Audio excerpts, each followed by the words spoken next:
I have something. Okay. That's it. Okay.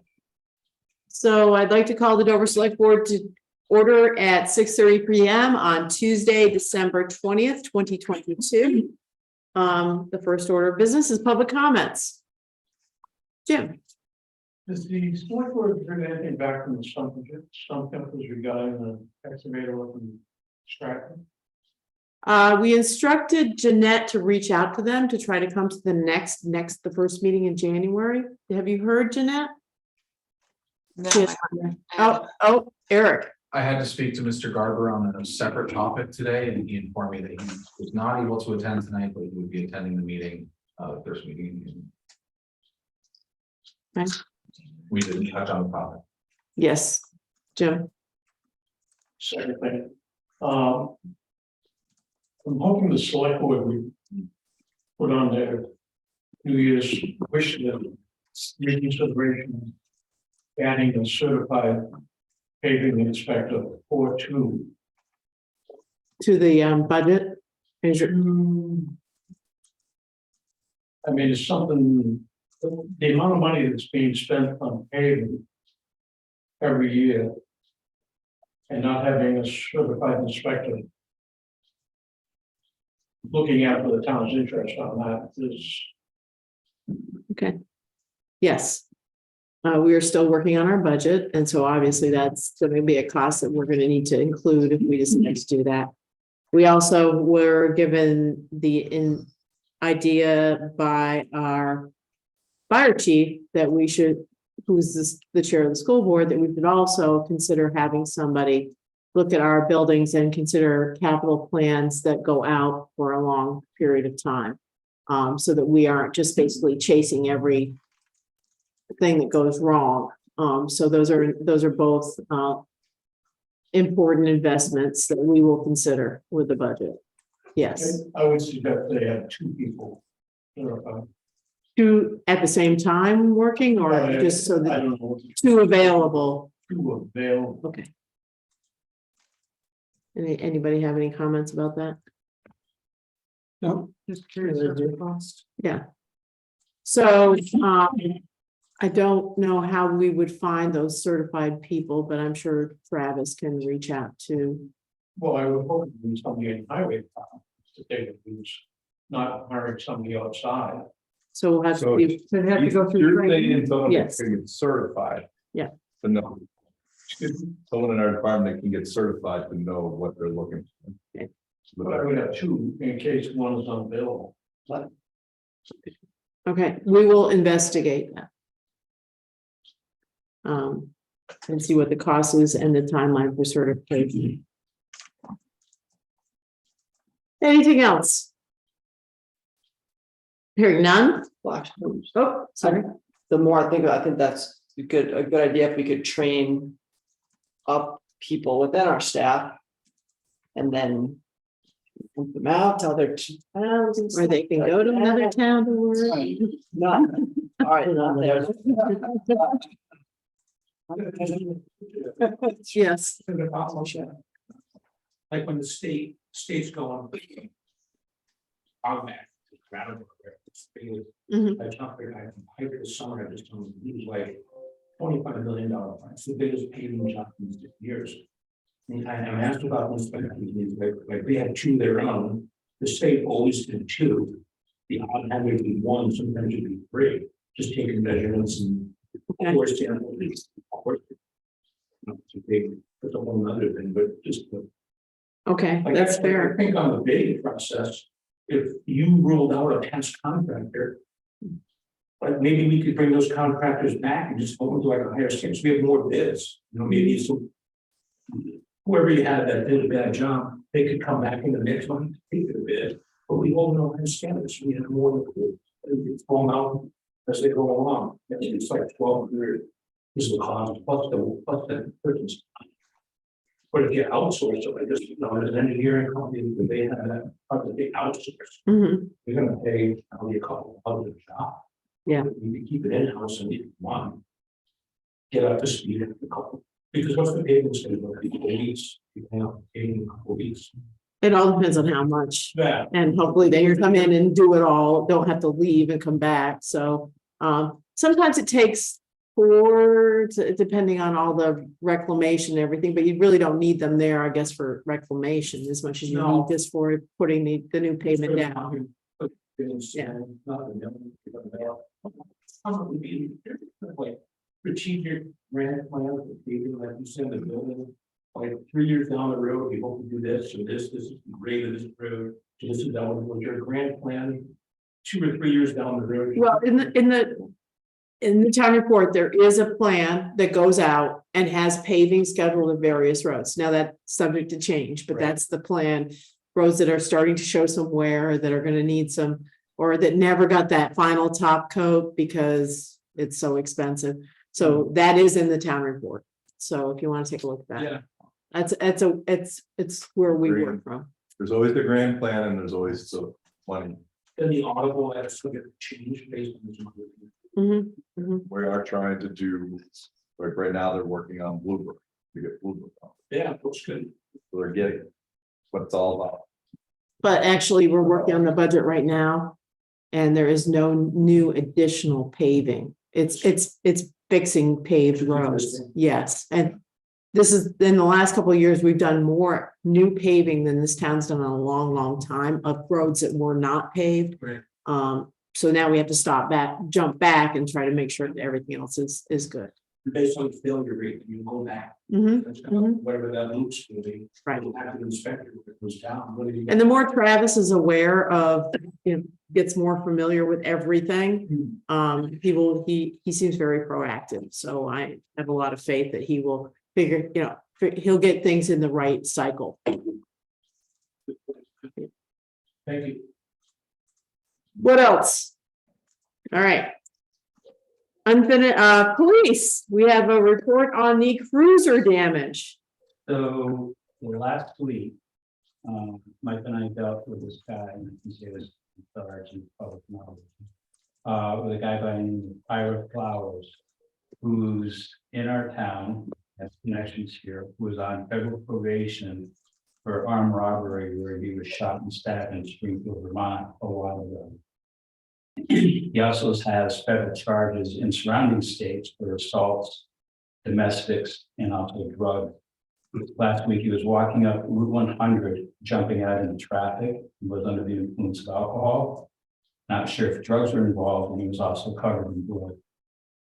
We ended up charging him with 2 counts of disorderly conduct, 1 count of simple assault, 1 count of felony unlawful mischief for the damage to our cruiser. And that was while being transported to the Springfield Correctional Facility. And there may be 1 more additional charge of unlawful mischief. Because of our charges, it should be, we don't know this yet, if he hasn't already been picked up on a federal warrant for the charges that we did for violating his federal probation. The damage to our cruiser is $4,549.80. This was all done to the left rear driver's side door as he was kicking it, pounding it with his feet. So thank God we had a cage in it. Because of the amount of damage, I got an email this morning from DLCT that he'll be sending down an appraisal to look at the damage. So it's substantial amount, and again, someone that we've been dealing with. And this is not the person that I mentioned in the executive session a couple of weeks ago, so. Well, no officers were injured. Nope, they did not, because a lot of this started happening on the interstate. So the last thing they're gonna do is stop on the interstate, with the traffic and drag them out of the car or endangering the guy that we have in custody of our officers. So thus, some of the damage probably got worse that until we got up to the street. So. Is the cruiser still operable? It is, we're able to close the window and the door and everything, but there was enough damage where, thank God it didn't kick out a window. But you can actually see where the window comes down into the frame of the door, that frame is pushed out into the door and stuff, so. Going forward, we were lucky, I don't say we were lucky in going down a different road, but the new cruiser we just got, we actually had bars on our rear windows to stop that. And actually, those were installed in the car by mistake. We thought they were going into our car, and they didn't. We never paid for them. People who did it realized, so those are free, but going forward, that's going to be an additional thing that we're going to be putting in our cruisers, because it does happen, and we're lucky that I think in my 40 years, so I think maybe once or twice we've actually had a window kicked out, and so we're going to start, firing our windows as well. So I hear from the LCT what they say, and yes, we came from more brothers. Wow. That's where that's at. No. Anybody have any questions? Well, I'm happy everybody is, all of our personnel are okay, and it sounds like this person is probably where he needs to be. Hopefully, and hopefully that the schedule will violate, because if not, he'll be back. Huh. Thank you. Okay, unfinished business. We had to revisit the animal control officer appointment, and we had a subcommittee of Sarah, Dan, and Randy. We did the interviews Mhm. and we're ready to go into executive session with the recommendation Going into executive session for this. to hire. Don't we have to do that in executive? session? Usually for this kind of thing, since it's not salary based, Okay, we don't. I assumed we did. No, because this is all set in what we pay. Yes. Saying Jeanette's saying what? no. No, I'm just saying you don't have to go into executive session. Okay, Just- okay. Just making an appointment. No. Okay. So who wants to talk about this? Dan, So we have two candidates, one that lives in Eastover, one that lives here in Westover. They've gotten along together. As it stands now, I can mention him by name, Richard Sedlak, who lives in Westover. He has his basement apartment available to impound the dog if necessary. Megan, I forgot her last name. Odette. She will have a facility ready in springtime. She said sometime in March. She has a shed that they're going to heat and make it usable. I personally like the idea of two people, especially in the two different localities. And also the availability of one person or another, especially being it doesn't cost us any more money. It's whoever actually handles the complaint gets the fee, and whoever impounds it, and they're willing to work with each other. So for example, if Megan got a dog and she didn't have a place to keep it overnight, Rich said he'd take it. So I think it works out with both of them. And we left it to them to determine how they wanted to do the breakdown between calls. And as long as they notified Randy who was on call on particular time periods. is the police department good with that, Randy? Yeah, so when it came up, one of my concerns, or when I was talking to him, and I think it's probably a great idea to have two anyway. It's one half does the other, really. If one's not available, the other one is. But the reason why I wanted to meet with them is just so they knew the police department's expectations. Also, the fee structure on how they get paid, and that the police department will handle the money, they won't. For the fees. That also they won't release the dog until they hear from us, one way or the other, either by phone call or in the policy, we have a notice of violations, and on that is the fees. We'll give out to the owner, and then we'll mark paid on it. Basically, I also talked to them about going with the Humane Society and contract with that. In that they also will not, well, unless the board wants them to, which I don't recommend, issue tickets to the judicial bureau. if you decided that you wanted them to, you would have to notify the judicial bureau, but I don't think that's necessary. I think it's fine just leaving it up to, you know, if it comes down to where tickets have to be issued because of the constant nuisance or constant violations, that we can deal with that since we're used to tickets, and Abby's also can write tickets on municipal ordinance because of her job and as well, so. And that was discussed, and that's all I really wanted to meet with them, and yeah, I would also say that for whatever reason, you guys didn't decide not to, but I think having two of them is fine. I would recommend. Anybody have any comments about the animal control officer? I would just like to make sure that whoever is on call or whatever, if there is a dog bite situation, then I as health officer have to chase down the whole rabies thing so that they're aware of how to reach me, and I will update the form with the appropriate information, but I need to be notified within 24 hours of any bite so that I can then. I did bring that up in the policy. I didn't go over the whole policy. I gave them that package, some other things. And that was one of the things that I did touch on, that, that you do handle the dog bites and stuff like that, so. Thank you. Okay. Anything else? Does somebody want to make a motion? I make a motion that we offer the animal control officer position to Richard Sedlak and Megan Audette, based on the fees collected, impoundment and It's boarding fees. boarding and impoundment fees as As outlined in the policy. Second, Any other comments? So they only get paid if they do something? Is that Yes. anything that comes out of the town or just for the impoundment fees? That the owner of the animal pays the fee, that fee goes directly back to them. Okay. There's nothing in the budget that we have to. There's nothing on it. Right. Well, Oh, no, Jeanette's got her hands up. I was gonna say the exception would be. Jeanette has a hand up. Hold on. I call on her. Sarah was talking. Okay. Jeanette. No, you can finish.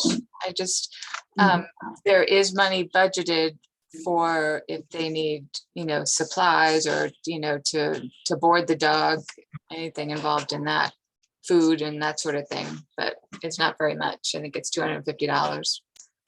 That's in the budget. That, but my understanding, that would then, those are basically just reimbursable expenses. It's not like they buy a bag of dog food for $5 and they can ask for 10. Yeah. It's just a pass through Yes. of the expenses. And then the other thing was mileage if they have to go over to the Humane Society. But that's a pretty small amount. Okay. Anything else? Hearing nothing, all in favor? All right.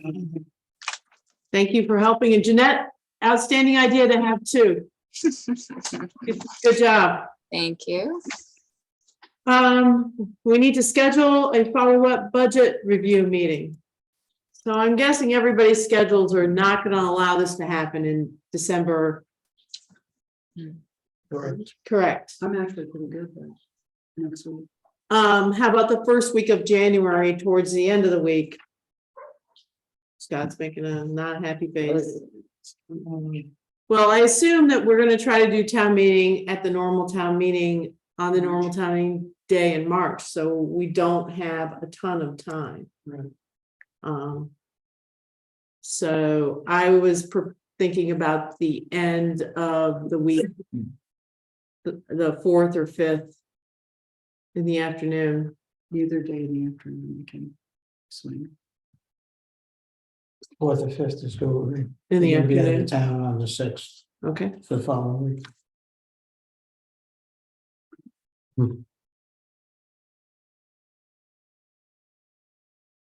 No. So I'm gonna make it whatever. So make it, I'll try. What time do people want to do it?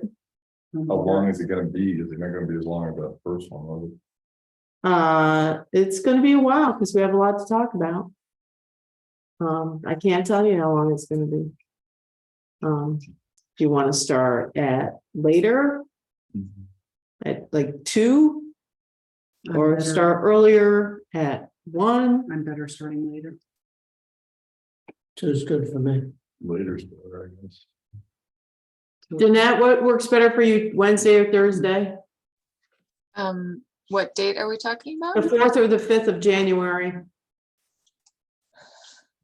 I think either would be fine. As far as I know. Right, somebody pick a day. 4. Wednesday, the 4th at 2? I agree. Okay, Vicky, is that just the board meeting? Or- it's a public meeting. We may have to go into executive session at some point, but and it's gonna be a public meeting What are we doing? right here. Okay. Any other questions on the budget review? Okay, new business.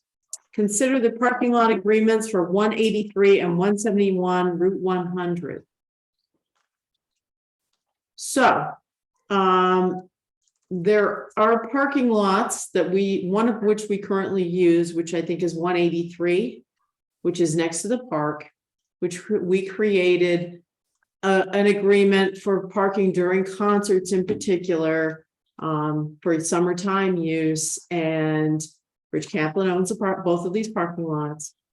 In that particular parking lot, we also, when we first entered into the agreement, that we would help maintain the quality of the parking lot, would be and give a financial incentive to Rich to put up a tent so we could have an indoor venue in case of rain. The tent doesn't happen anymore, but our people still park there. We have never plowed that lot. I'm not sure why we would plow that lot, because park usage in the winter is very minimal. I'm guessing that the new flatbread company may need that parking for overflow parking if they're on busy weekends. That's that lot, which we have had an arrangement, and we did pay. I can't remember exactly what we paid, $1,500, $2,000 to help offset putting up the tent. The other lot is the pad that was put in by Rich Kaplan past the new retail building, which was known as the Little Flower Building, which is at the foot of Forest Hill. That lot we have never plowed as well. That lot does appear on some are they town produced maps? There's one town produced map, and it's mentioned, I believe, on a Southern Trails Association map as well as on their list. Does offer public parking in that particular lot at the foot of Forest Hill. Currently, there is no actual other public parking available at the foot of Forest Hill.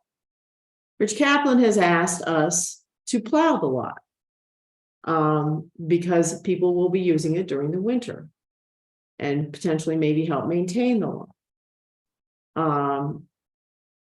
We again have never plowed it, and it isn't a town spec situation for plowing. Speaking to Travis has no time with his new crew and all their responsibilities to plow either one of these lots. So an option could be that we offer, as we did with the tent, some monetary value to Mr. Kaplan, so that particular lot, the Horace Hill lot in particular, would be open and be able to be used during the winter season. Right now, he does have somebody who plows it, but we are basically promoting it as a public parking space for access to Horace Hill. So that's a quick overview of the situation. The lot was plowed, I believe, this weekend, not by the town. Because particularly with a snow situation like we had this weekend, our road crew needed to be doing safety cleaning, most importantly. So we've been trying to get a price on what that lot has, what they're currently paying. And do we have that at this point, Eric? if we had that number, we might be able to understand how much this would cost the town. Joe, I know you want to say something. I mean, So, first of all, as we have gotten emails about this. We haven't plowed it in the past. If Rich is stating that we did plow it in the past, but we haven't plowed in the past. He should at least be here so we can negotiate this if he wants to negotiate it with us. Or with Eric, he can come up, we're one-sided here trying to make a decision. So I'm not feeling like going forward with it, not that I'm not willing to do something, but. I'm not having the other party that's involved in this. Eric, From my conversations with Rich, he was under the impression that we were already plowing at 183. And according to Travis, absolutely not. I come to find that as well, speaking to the town employees. And I'm under the impression that Rich knows that we have never plowed 171. It was a brief conversation we had last year on the topic, at which point, he had already said that he had paid for the season, and that was the end of the conversation. At that point, he brought it up to me again, and it just kind of came to a head again because of the storm. I hadn't dealt with it with you guys yet, so that's where we ended up here. I think Joe's point is fair, that we should know what the expectation is and how much it currently costs to pay to plow it, and then maybe we would consider paying for that. Travis, in no uncertain terms, said there is not time in his guys. I mean, we were down 2 guys. We have 2 guys now, one without a CDL that you wouldn't need, but these guys are learning and they're learning routes. And so when push comes to shove, they need to be on the roads. And I saw Travis out riding with some of the new drivers this weekend. So I know this is pretty labor intensive. So I respect that piece of information that he says, I can't do it. So, but I agree. I mean, and I was concerned when I heard that no representative from that would be here tonight, that this would be a one-sided conversation. Dan. Is he assuming that Dave plows the Valley Trail and thought that that's what he was doing? We don't know. We don't know. I'm not here, it's not here. Here to. Sarah, According to an email from Andy, he says we have plowed the lot at 171. I would go with So I don't know. our road commissioner who knows what his guys are doing. The lot was plowed, and I believe it was plowed by WB, who was under contract. So Eric. So I am, as we're having this conversation, I'm absolutely of the opinion that, with the expansion that we're going to be doing on Horse Hill, and, even money that we're going to end up spending to revamp the town park rather shortly, we need the parking. There really aren't other viable parking options. So, it is my opinion that we absolutely should try to help, but I just need to know what the terms of that are, and just to make sure that is, if we're paying for that fine, that then the lots are open in perpetuity. Sarah. We're now getting into, up until this year, that building was not being used. He's got a tenant in there now. Correct. And every tenant is entitled to a certain amount of parking based on either their occupancy or their square footage. So now we're running into DRBA issues. right, and Okay. running into how many are there going to be dedicated parking spaces for the trail and for Horace Hill? Are we going to be entitled to a certain number of parking spaces, or are we just going to get the parking spaces that are left when his renters have used up their available spaces? Are there going to be conflicts if he's got, people in the building, renters in the building who are unhappy with the amount of parking spaces they have for their customers because there are people using Horace Hill and parking? I mean, there's a lot that goes on with parking that isn't just, let's get the lot cleared. Dan. Obviously, the building's been there ever since I've been here, so there must be some plan for parking there. But the plan does not include Horace Hill. And the plans actually changed because at one point it was a restaurant and then it was a multi-use building. Right. And each of those have different parking requirements. So there's not, whatever the plan is now, it does not include any parking dedicated to Horace Hill. Which I don't know that we necessarily need. If there's an abundance of spaces available, we can probably make it work. But what, he's only got one renter in there now. What if he has 2 or 3 or 4? What are their expectations going to be for parking? And are we going to be maintaining a lot that we then are going to have a hard time parking people in without disrupting a business owner? I think that those are all valid, forward-thinking ideas. I'm not sure that this is going to be a problem this winter. Right. I think the problem is the immediate problem of keeping the lot open, so recreation use can be had from that lot. As far as I know, we were never consulted when that lot was built. I was surprised to see the lot going in and said, oh, Rich is building a lot. I wonder why he's building a lot. What's going into the Little Flower building? So I don't think that, but if I think it's important for the town to be able to have recreational use parking, at least for this winter. And that I feel that if we're going to use it and we have publicized it in some way that I don't know where that came from. And I think it may predate Eric, and I have no idea that we should chip in and take care of some of the upkeep on it, but we have no idea what that number is. So we're not going to resolve this tonight, and I knew we weren't because there's only one side of it, one Part of the conversation going on. Eric, So at this point, all I would need then is something to take back to Rich. I mean, are we open to the idea of, covering some costs of the plowing based on, well, the number for the year? maybe for this winter. Okay. Yeah, but. I mean, if we never plowed the other one, I can see Forest Hill. But it wouldn't be, we should plow the whole thing because he's got renters there. Why should we? So, I mean. I'm not saying we shouldn't pay something. But we don't even know what the number is. But what his first expectation is that we plowed it. Number one, we never plowed. So for us to say, okay, we don't know the cost. We don't have anyone to plow. It sucks for you, Eric. Well, you have somebody who does plow it. So trying to give us a figure for how much it costs to plow the rest from that Little Flower building to the back in the lot shouldn't be a huge thing. I don't understand why this is such a big deal. I mean, what is the number?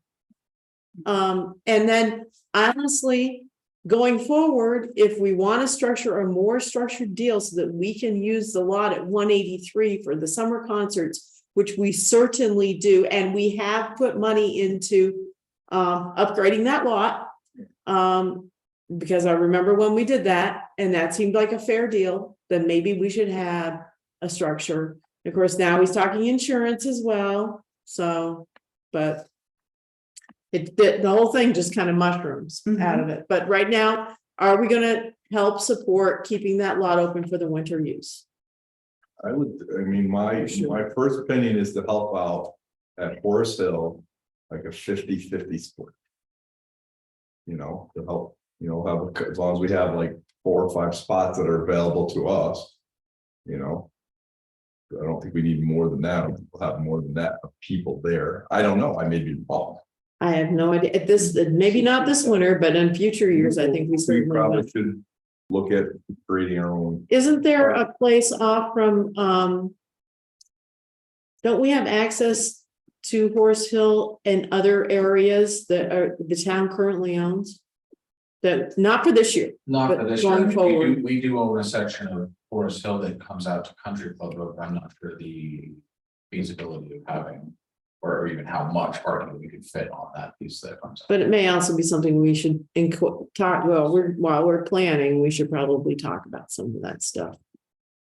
Dan, I think we have to determine what its usage is for the building, whether it's multi-purpose or a restaurant.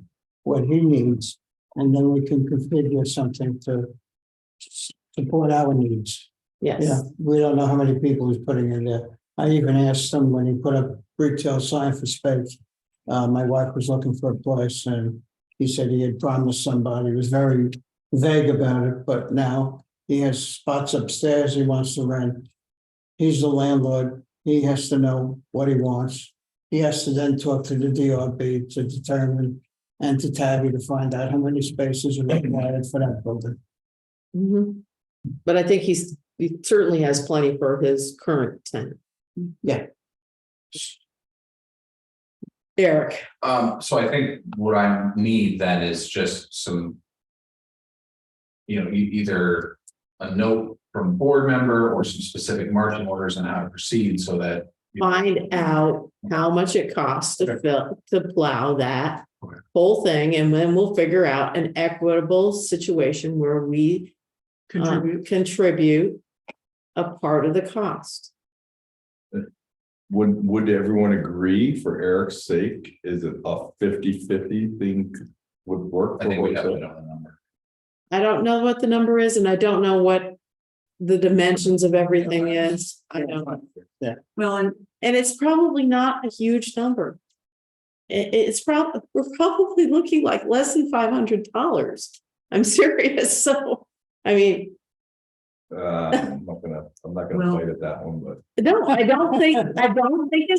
we're not looking at $10,000. We're looking at a very, and this would come out of economic development right now because this is a developing project. So, I don't think that it's huge. the issue is just gonna be getting him to parse out, because I'm sure that the contract covers all of his parking lots, Mhm. right? I don't know.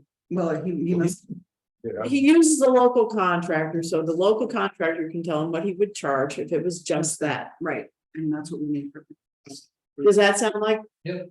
Yeah. And that's the information you were trying to get earlier this week, I think. Yeah, well, we started yesterday.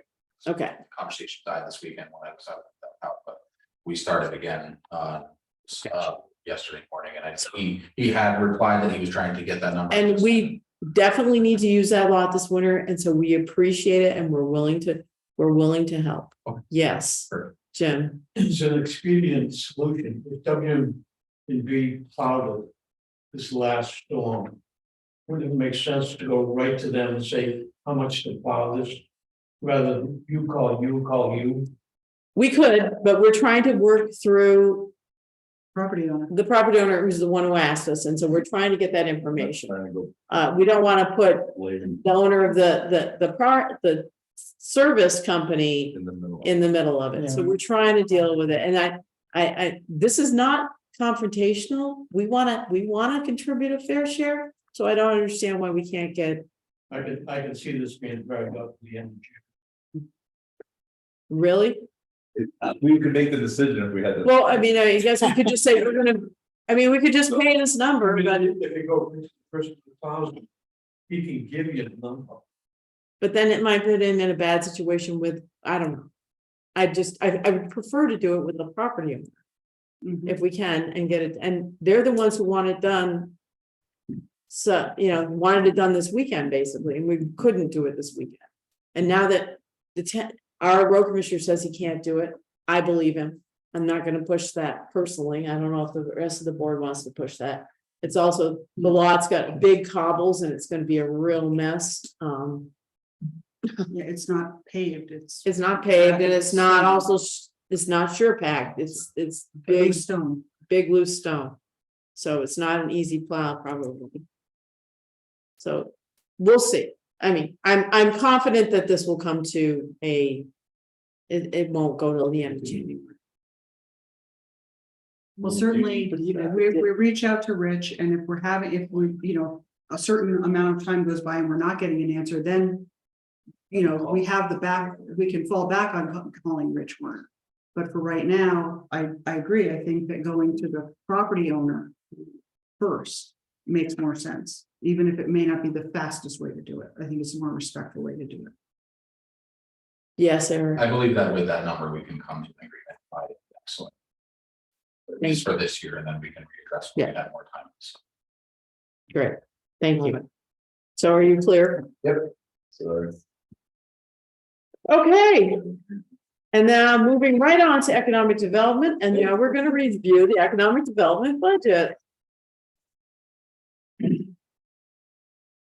Well, we need to do the camera, otherwise here. you're forward more. Okay. You're not in the camera. This, Oh, yeah, there you does anybody, I have an extra copy, does anybody want one? I had printed actually. Okay, oh, they're coming around. Thank you. Thank you. Thank you. Thank you. Oh, wow, yeah. Yeah. Okay, so this is the proposed budget. As you can see, final number, we are up 12% over last year. However, if you look back historically, we were down about 11% with our budget last year. So realistically, this is level funded, maybe a little more from what we were trending towards in 2019. Do you want to go line by line? How would you like to? I think I'd like to hear, there's some that are fairly large changes, Okay. and so I'd like to hear some highlights of if you have some new programs envisioned or whatever you have that might be stick out. Okay, so not a change, but a number there for the 40,000 business development. That number is there specifically for programs that may come up, throughout the year that we would like to fund, i.e. your DAS, or I don't have any year-to-date numbers, so I can't with this. So if you can forward that Yes, I to will. us as well, because obviously we're gonna have another budget meeting, so if we have other questions, but if we had year-to-date, that would help. I can absolutely do that. 40,000 business development, like programs like DTAP that we launched and things like that would fall under that new money. Should we come up with any more programs throughout the year that we would want to fund. You'll see we funded DTAP the same amount as last year. We did add. Where's Do It? We added money to the Do It program. To 60, I saw The that. 60. I guess, that's further down. So that's the only real money in business development that's any different than what we've really historically done. But even then, that's pretty close. Barrels are up a little, and I think that's just based on the cost of maintenance and beautification there. Flags and banners, 140%. So that is taking into account the flagpoles, flags, and display out in front of the building that we've been talking about. We don't have any idea what those costs are going to be, because we get an idea of a flagpole price here, and then it's drastically different somewhere else. So that money is in there, and obviously, for everything with our budget would be put in front of you guys before it was approved. Let's see, the number right above that, the memorial at 10,000 is up 900%. So the memorials in front of the town hall needs some pretty serious updates. I think we need to go back and add anyone from Desert Storm up through active serving, and just seeing how much the quotes are coming back in to mount Phil's plaque on the rock. We understand that there's going to be, the plaque plus the mounting could be some substantial costs to get that done on the memorials up there. So that's why that number is at 900%. So are you gonna try to how are you gonna get all that information to do those plaques and do them right? That's gonna be challenging. See, Linda Holland had come forward and wanted to get the memorials updated several years ago. And I think that if we could get a group of, people who are interested about veterans, they would be very motivated to get it, because I'm just worried we would do a plaque and do it wrong and miss people. And granted, you always miss people, but to add more on. And so maybe we can look for people who want to get involved in this, because if you have a veteran in your family, you're really motivated to really, I think that the motivation is there. And I think Linda would be a good person to reach. She works right next up here, so. Yeah, we definitely, you know, a subcommittee would be excellent for something like this. We don't Yes. wanna, we don't Yeah. wanna spend a lot of money just to have it all. No, and we want to do it right, as close to being perfect as we can, and it's Absolutely. always challenging. And it should be a good thing for us to do. We don't want it to turn into a point of contention, so No. absolutely, that's. Yeah. You know, spending that kind Just- of money and make sure we do it right and as complete as possible. Yeah. Seasonal decorations is the same. Website costs. Database website. Looks like that's, Eric, there's nothing there. You don't need to talk about that one. sorry, Look at the last column. That's what she Yes. wants to hear. okay. So you see the Welcome Center advertising, 37%. That's based on a later conversation we'll be having, you know, about what the Welcome Center, either in Vernon or here in Dover. And that's part of a later conversation. We just wanted to make sure that. Oh, that's a teaser. It is. So that's an upcoming conversation. Again, do it's up from 55 to 60, and that was in an attempt that we do grants on that project of $5,000 instead of up to $5,000 instead of $4,500. Going down through trail signage up 50%. So in a discussion we had at Bytown Marketing, there is a proposal that would come in front of both towns to work on a cohesive signage program between Dover and Wilmington on the trails and eventually out to the roads as well. That would basically be the same design of sign, but in a different color for the different sections, you know, whether it's the mountain or the historic district here, downtown Wilmington or outside of Wilmington. It's a great plan, and again, it's something we'll be bringing to you guys, but that money is in there to look at things like that on trails, so that we're cohesive with Wilmington. Trails and rec plan, just, you know, knowing what expenses could be just on Horace Hill, we've added a bit to that budget there for implementation, because if we do hit our numbers that we were planning on for Horace Hill, we don't want to spend all of the money for implementation just on those two projects. We want to have some on the side. Trails maintenance. So this is obviously up quite a lot, and it's because as we expand on these properties, there's going to be more maintenance needs. We may need to look, you know, in conjunction with our nonprofit groups, we may need to look at outside staffing for these projects and maintenance as well. It also includes, hopefully, the replacement of the decking on the Green Bridge on the Valley Trail. Eric. That. The trails maintenance at 75, that's probably gonna be a number that won't ever go down. Right? It'd probably be like, I believe it will, because that's, again, that 75,000 in our heads was taking into account replacing the boards on the bridge. That's a pretty extensive project.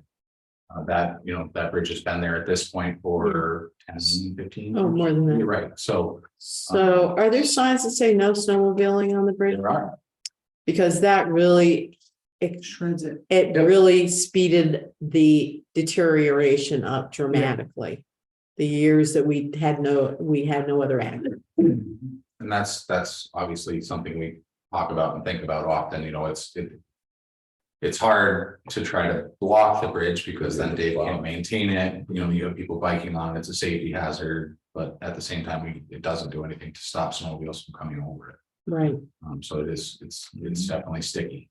and, with that. Is that gonna be part of like, at 75, is that gonna be like part of maintaining Forest Hill, or is that something else?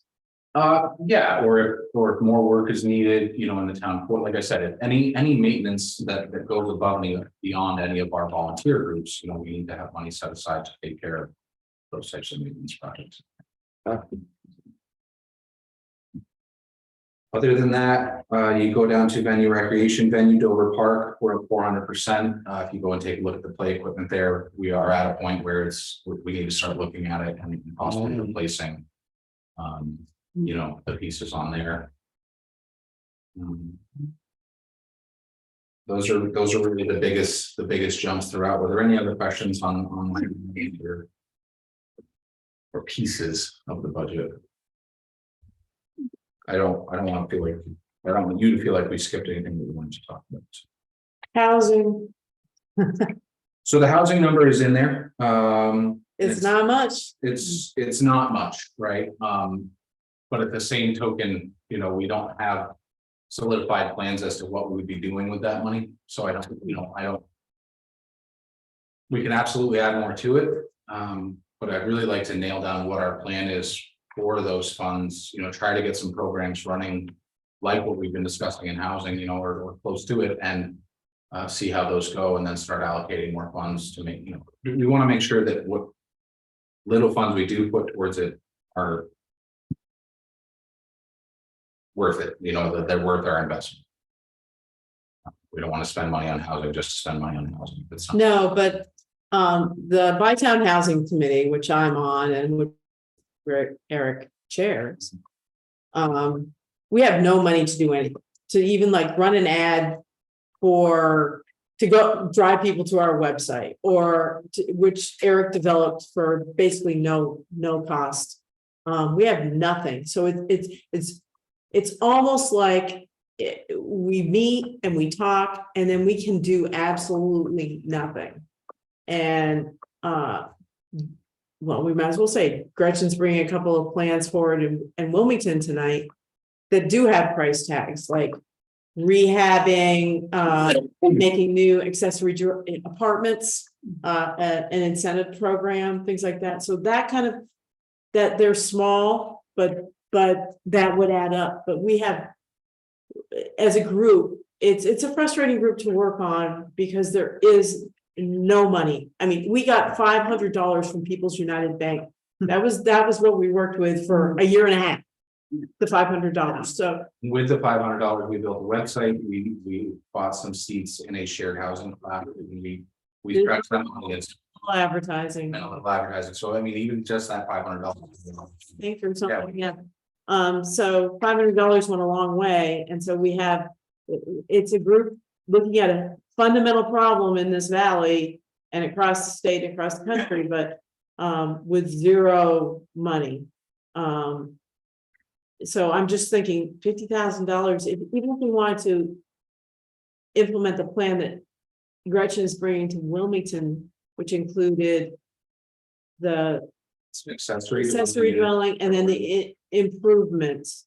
So I think that was under one, right? It was either to develop an accessory dwelling unit or rehab an apartment, got you a certain amount of money. And then there was another program incentivizing long-term rentals that gave you basically a grant for signing a 1-year lease and a higher amount for signing a 2-year. For taking ones that are not long-term rentals right now and reconverting them to long-term rentals and having to commit to doing that. There was some money. So you're subsidizing it, that's all. Yes. We're trying to get people to stop looking at everything as a short-term rental and go back to looking at some things as long-term rentals, because it is a problem.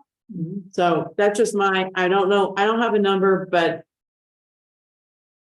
we're looking at every possible grant and everything we can possibly do, but I feel like we're just chasing our tail with this. That's a line item that I would have absolutely, I mean, obviously I spend all the money, right? I would have no problem adding more money to that line item. The housing money, much like the marketing dollars in the state, are going to places that are not here. You know, we have a housing issue, but it's nowhere near the housing issue that Brattleboro or Bennington has. So we're not going to qualify for many of the grants and opportunities that are coming from funding from the state. So much like marketing, we kind of have to help ourselves. So if that's a line item that we want to add an additional $25,000 or $50,000 to, again, all of these things come back in front of the board before we spend money, right? So I wanted to bring it, I don't know, because in a lot of the towns, like take Brattleboro, there's a huge homeless population, and granted, so housing is an immediate, so critical need. We have a housing problem because we can't house people to work here, which affects the experience. It affects the whole, everything that goes on in this valley. It's burning out business owners and those employees that are here. So we have got a big problem. It's not that people are freezing to death necessarily. I'm sure there are some people who are, you know, do not have stable housing situations.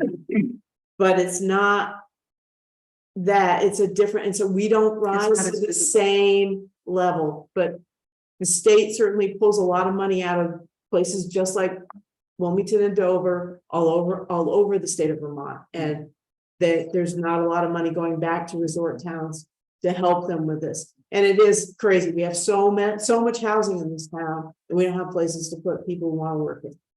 So it's frustrating. And so you know, I wish we could get a grant for a lot of money and build something or repurpose something. You know, the budget has gone up a lot since $500. Well, Like, so now yeah, no. But, yeah. But we haven't spent any of that 50 this year. We have not, no, because again, we're working on those incentive programs, but I would not be opposed to adding additional money to that. But as you said, we can look at it, you know. I would like to see, you know. I have not been on the bike on, you know, if there's a program, then we can get something behind that program. So like I said, I mean, we're not spending money without it coming in front of you guys anyway. It's just putting that number on the budget allows us to. Same with Vicky, I don't mind putting more money into it. We have a plan in place. So do you want Putting to an earmark, instead of 50, put it 100,000. Okay. We all know it's a problem. We come up with a plan and then can implement something, then you have the money there and we've discussed it. As opposed to asking for it and then people not knowing. Yeah, There are some programs with the state that may help with this, but I think that if we earmark some of this to go through some of our consultation with our municipal attorney, et cetera, we will need to restructure some of the zoning and some of the densities to actually better be able to make some of this happen. Started digging into some of that, I think, if we earmark some of that, because it will require some zoning and density changes. I'm not sure this is what we're gonna use these No, funds. but I'm just saying is there may be a way to target that. It may be a totally separate number. I believe that falls under the bylaw modernization grant that the state Mhm. had been talking about, is to deal Right, with but that. there's also another thing that I've just heard about that may come in that we may be able to take advantage of, but we can't until we make some other changes. Okay, so I will update that line item to $100,000. Is there any other questions or spots? that you would like? Yeah, but just to be clear, so we have 50,000 allocated for that, and we haven't spent any of that yet, though. No, And then, we don't have any plan, we don't have any but no, guidelines. Wilmington has, and by town has put something kind of together. We're looking at a lot of different things. all right, so we didn't spend any of that yet, but we're gonna double up for next year. I'm not, I'm just. We're proposing 50,000. With economic development, if we don't spend it, it just rolls over. It's not like it's in the fund just sitting there for this. You know, so we don't spend any of this. Then next year we have what's in next year's budget. Grandiose idea. So Yes. we had the 50,000 in there for last year. We didn't have the plans implemented for this year. That's why we didn't spend it. As we're looking at the potential plans that we're now diving into, we're realizing they could be more than that $50,000. So no, we did not spend the 50,000, but now that we're talking about spending it, it looks like it could be more than what we had initially thought would be the 50,000, which is why that line item will go up. Again, all of this would come back in front of this board, you guys. And it's not like the capital reserve fund where, okay, so we put $200,000 in our fund and we don't spend it on, because we didn't get the project done at the town hall or whatever. The money is still, should be sitting there. That's not how this works. Then if it's not spent, it just goes into unencumbered for the next time around. So it's not like we're doubling it. It's the same number. Well, now it is, but. Well, didn't we just say we were 100, yes. 100, so it is. Yeah, well, we could spend that quickly, I'm sure. Sure. And keep in mind, I mean, a lot of that number, depending on the decisions we make in terms of rental registrations or anything else that comes down the line could be supplemented as well with additional funds. It's all, we're working on many different pieces that all fit together when it comes to housing. something comes up. One more thing. Yes, and just that last, so the trails maintenance, that money, sorry, I just wanna look. Would that be the Horse Hill fixing the trail that we've had, would that have been something that would be part of that money? Like, can we just fix up the parking lot? Right, so That, like the maintenance of the trail, so like I said, if there's something that's above and beyond the scope of what our volunteer organizations are able to handle. We would put, you know, say there was a maintenance project that needed to be taken care of, we can put that out to bid using some of those funds. Again, a massive chunk of that 75,000 is looking at that bridge because it's, you know. It was a lot when we looked at it 3 years ago or 2 years ago.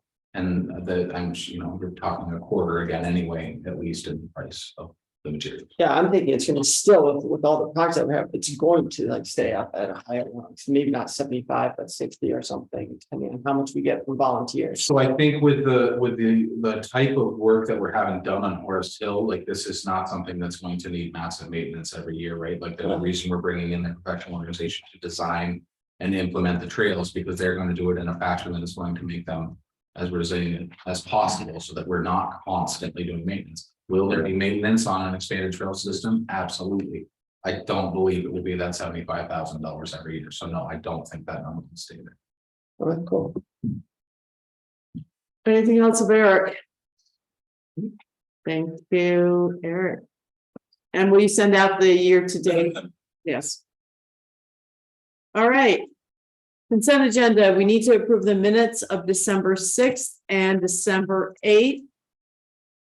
And everybody was here for at least part of all the meetings.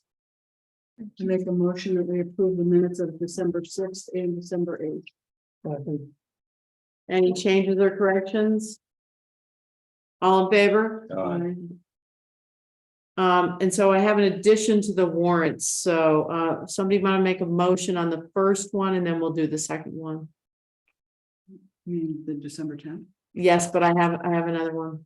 Oh, so make a motion that we approve the warrants of December 10th for $304,533.53. All in favor? Aye. Okay. So today, the River Valley School District presented us with a bill that they need immediately, and I signed it for 1.9 million. So does somebody want to make a motion to? Make a motion. And they came and got the check today. I make a motion that we approve the payment of $1.9 million to the River Valley School District. Second. Mhm. All in favor? Aye. Aye. Well, that's not it. I already signed that one. So. Any FYIs? So these we need to sign too, right? Yes, we need to sign those too. No FYIs, any liaison reports? I don't know of an executive session. Does anybody? I would like to adjourn the meeting at 7:33.